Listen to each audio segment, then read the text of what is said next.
How to download Mp3Juice app. Hey everyone, welcome back to the channel. In today's video, I'll show you how to download Mp3Juice app. So now without further ado, let's get started. So here, first thing first, open the Play Store app on your phone. And now here, once you are inside the Play Store, just tap on the search icon shown in the bottom right corner of the screen.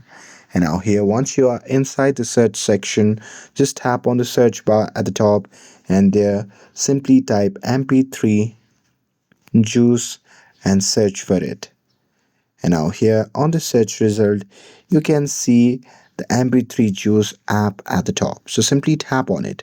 And now here, once you see the interface like this, just tap on install button to start the installation of the app.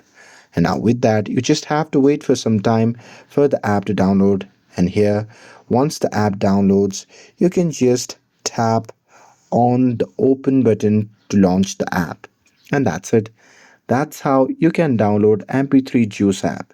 With this, if you found this video helpful, then don't forget to like, share and subscribe to get updated for more videos.